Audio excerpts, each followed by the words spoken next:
Hey guys, so my name is Carissa. I do movie reviews, trailer reactions, things like that. So if you want to subscribe for more videos like this one, please do so. And if you're already subscribed, please give me a like because it really helps boost my videos in the algorithm. So I finally got around to watching on Netflix the documentary about Richard Ramirez, and I have a few things to say. So firstly, I feel like we as a nation are very obsessed with serial killers right now, and well, I am too. I'm currently watching Criminal Minds on Amazon, so I can't really talk. But there's something about the Richard Ramirez in particular I've always found really fascinating because he was actually portrayed on American Horror Story, and ever since then I've wanted to know more about him, just out of curiosity. I think like he was the first of his kind in America. There had never been a serial killer like him before that went after people of all different ages, races, ethnicities. He was a free-for-all killer. He did not care who he was targeting. And the police in 1985, when it happened, they'd never seen anything like that before. So I think he set the bar for a lot of conversation to be had around what we know, like when it comes to criminal profiling. I think they really needed to add more criminal profiling because there was really none of that in here, and maybe it's the fact that I'm currently watching Criminal Minds and they're all about, analysing why the killers ended up the way they did, but I would have really liked to see them bring a few real life criminal profilers on the show and talk to them about why he was the way he was. Was it nature or nurture, a combination of both? They didn't even touch on that at all.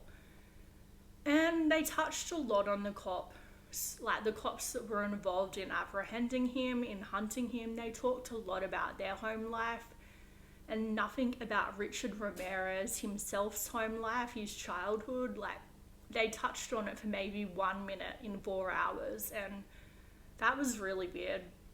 I find that the parts where they were talking about the cops and their childhood, I sort of found it hard to keep focused, to stay, my attention started to drift because I didn't care about the cops. I wanted to know about Richard himself.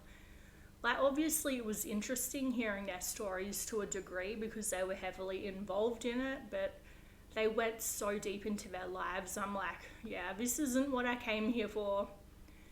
So they also skipped over the fact that he had a wife. So basically Richard Ramirez had a lot of groupies, and it would have been really interesting to have a discussion about why women are attracted to serial killers. Like, it's the same in like shows like, with the Joker and Voldemort and all these supervillains that have, or Loki, that have such a large female, myself included. I can admit it, I'm a Loki fangirl, I can admit it.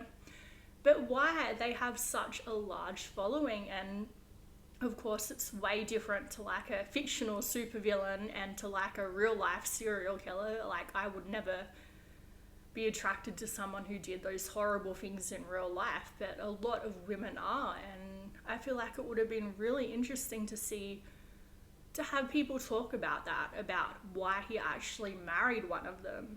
And they just sort of glossed over that. It was very briefly touched on. I just felt like there wasn't a whole lot going for it in terms of story. Like, they did do a good job of talking about all the people that he had murdered and having interviews with their family members. That was really touching and hard to watch at times.